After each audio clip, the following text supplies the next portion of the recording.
గురుదేవ, ఈ నెలలో వచ్చే మోక్షద ఏకాదశి విశిష్టత ఏంటి? ఆ రోజు మనం ఏం చేసి భగవంతుని చేరుకోగలం చెప్పగలరా? మోక్షద అసలు ఏకాదశి అంటేనే పర్వదినం. ఓకే, హిందూ సనాతన ధర్మంలో ఏకాదశి అంటేనే చాలా అద్భుతమైన పర్వదినం. అటువంటిది ప్రతి ఏకాదశికి కూడా మనకి ఒక ఫలం ఇవ్వడం జరిగింది భగవంతుడు. మరి ఇప్పుడు వచ్చే 11వ తారీఖు మోక్షద ఏకాదశి. ఈరోజు ఏకాదశి వ్రతం ఎవరైతే చేస్తారో వాళ్ళకి జ్ఞానము మోక్షము సంభవిస్తుందని చెప్పి మనకి పురాణాల్లో చెప్పబడింది.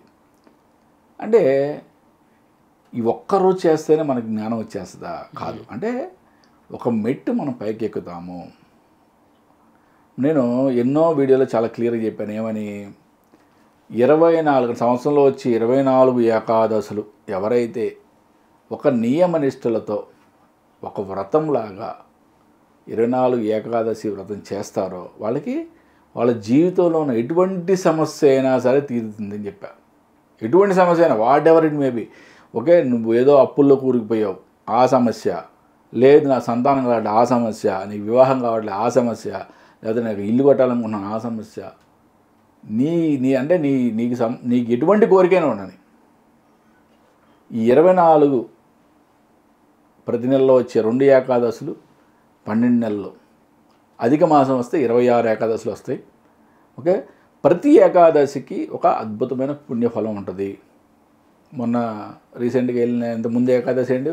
ఉత్థాన ఏకాదశి. స్వామివారు నిద్రావస్థ నుంచి మేల్కొనే ఏకాదశి.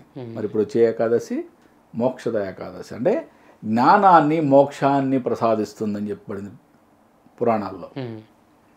అసలు ఈ ఏకాదశి వ్రతం ఏ విధంగా చేయాలి? ఓకే, దశమి గడియలు అయిపోయే నుంచి, అంటే ఎవరైతే ఏకాదశి నక్తము చేస్తారో, నక్తము అంటే కటిక ఉపవాసం. ఓకే, వాళ్ళకి మాత్రమే నేను చెప్పేది పాటించండి. ఓకే, మామూలుగా ఉపవాసం అనుకున్న వాళ్ళకి నేను సడలింపులు చెప్తాను, దాని ప్రకారం పాటించండి. ఏకాదశి నక్తము ఎవరికైతే, చాలామందికి వాళ్ళ వంశాచారంగా ఉండేవాళ్ళు ఉన్నారు, చాలామంది ఇంట్రెస్ట్గా చేసేవాళ్ళు ఉంటారు. ఏకాదశి నక్తం చేయడం అనేది ఆరోగ్యరీత్యా సైంటిఫిక్గా కూడా చాలా అద్భుతమైన ప్రయోజనాలని ఇస్తుంది. ఓకే, నక్తం చేయలేము అంటే ఏ షుగర్ బీపీలు ఉన్నాయి, ఆల్రెడీ ప్రాబ్లమ్స్లో ఉన్నాం, ఆరోగ్య సమస్యలు ఉన్నాయి అన్నవాళ్ళు పొరపాటును కూడా నక్తం అంటే కటిక ఉపవాసాలు చేయొద్దు. ఓకే, దశమి గడియలు చివరి నుంచి అంటే అయిపోయే ముందు స్టార్ట్ చేస్తే మళ్ళీ మనకి ద్వాదశి గడియలు వచ్చే వరకు కూడా ఎటువంటి ఆహారము తీసుకోకూడదు, ఘనమైన ఆహారం ఎటువంటి తీసుకోకూడదు. దీన్ని ఏకాదశి నక్తం అంటారు. ఓకే, మరి ఏకాదశి రోజు ఉదయాన సూర్యోదయం కన్నా ముందు స్వామివారిని వ్రతం యొక్క పుస్తకం అంతా కూడా మీకు పూజా స్టోర్లో దొరుకుతుంది. 10-15 రూపీస్ ఉంటుంది. చాలా చిన్న పుస్తకం ఉంటుంది. వ్రత నియమాలన్నీ కూడా, అంటే వ్రతం ఎలా ఆచరించాలి దాని యొక్క మంత్రాలన్నీ కూడా దాంట్లో ఉంటాయి. దాని ప్రకారం స్వామివారిని కొలుసుకోండి. ఓకే, ఆ రోజు మొత్తం కూడా భగవన్ నామస్మరణతో గడపండి. అంటే ఏకాదశి రోజు మొత్తం కూడా, అంటే మనం చాలా ఉరుకులు పరుగుల జీవితం కదా, గురుగారు నాకు లీవ్ దొరకద్దు ఇట్లాంటివి కాకుండా సపరేట్గా దానికోసం లీవ్ అన్న పెట్టుకోండి. ఓకే, లేదు నేను వెళ్తాను, వెళ్ళండి, తప్పులేదు. కానీ మీ మనసు మొత్తం భగవంతుడి పాదాల దగ్గర పెట్టండి.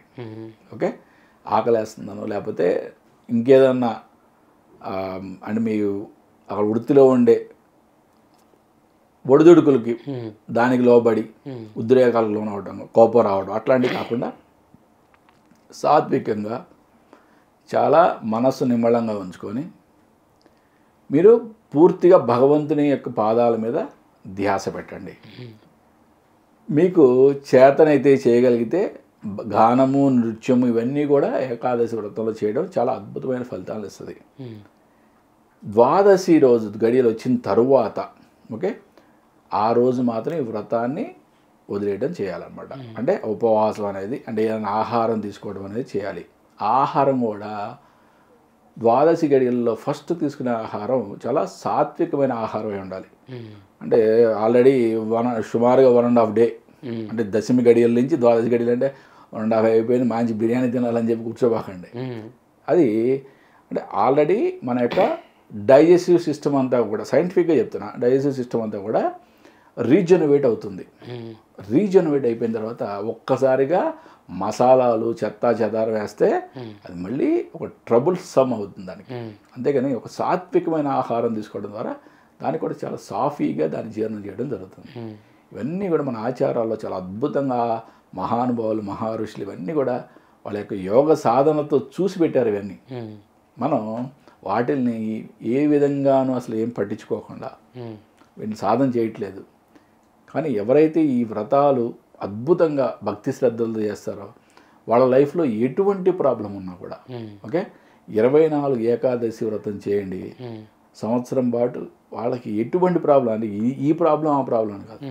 అలాగే 12 సంకష్టహార చతుర్థి, ప్రతి నెల వచ్చే సంకష్టహార చతుర్థి, ఎటువంటి సమస్య అయినా సరే, ఓకే, 100% తీరిపోద్ది. అంటే అది దానికి ఎన్నో కొన్ని వందల వేల ఉదాహరణలు. ఓకే, ఎంతోమంది మేము ఈ వ్రతం చేసి మేము అనుకున్న సంకల్పం జరిగింది అంటే మనం ఇక్కడ చూపించాల్సింది స్వామికి భక్తి మాత్రమే.